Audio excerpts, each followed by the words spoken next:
Hello, you beings of Stardust and Whimsy.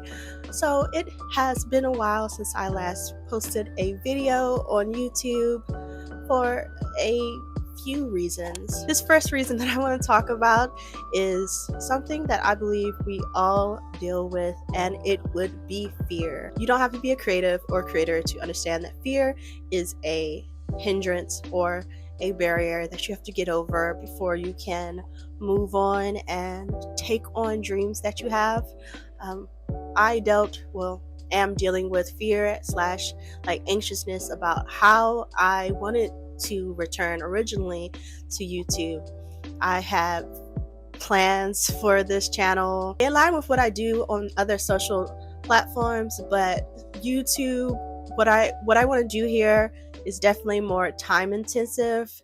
I have a way that I want to structure my videos, a way that I want to tell stories. I fear not being able to execute it the way that I envision it.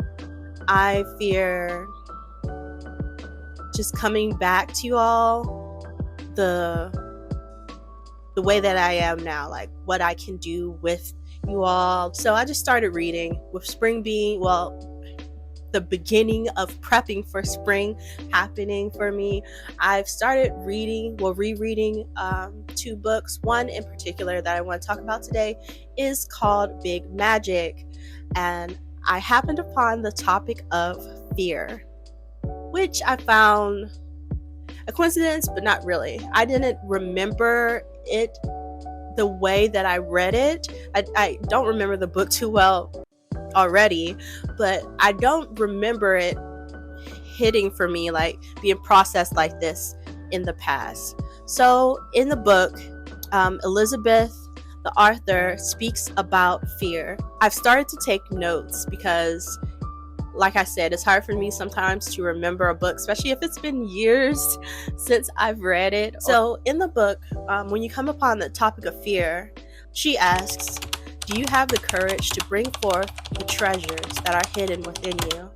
To me, it asks, do you have the courage to walk in faith versus fear?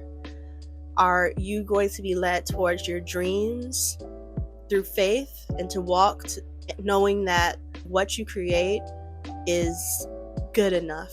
Like what you create and put out into the world for others, for yourself, it's good enough. Do you have the courage to do that? Do you have the faith to do it and know that it's enough on its own and that it's going to fall upon the people that it needs to fall upon? It's going to be taken in by the people that it needs to be taken into. I thought that was an interesting question and an awesome question to take on if you're into journaling.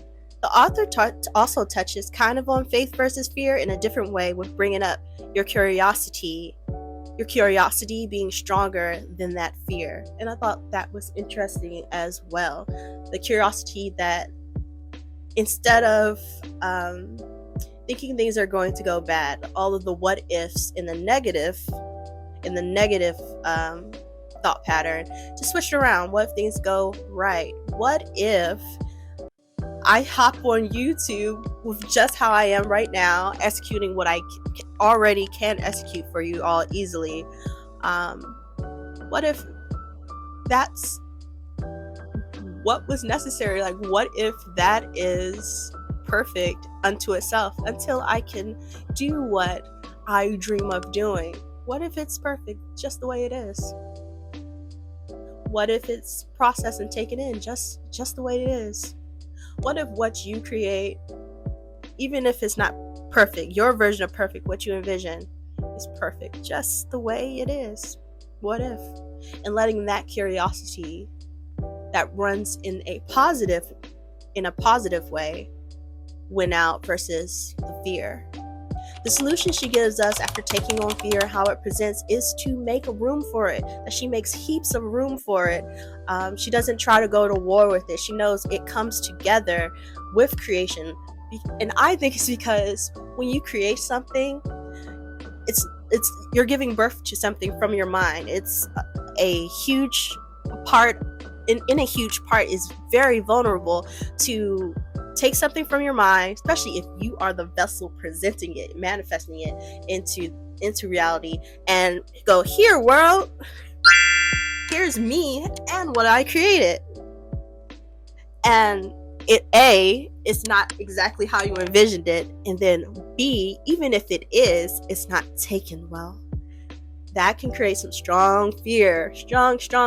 And instead of going to war with that fear, she creates room for it. And so to practice that, you too can create room for it. You can look at it almost as two wolves that come together. One is your creativity, and it's there and it's ready to come forth and manifest into reality. And the other is your fear, and it wants to kind of be there and hold down your creativity, but you don't feed it. You don't give it any of those negative thoughts.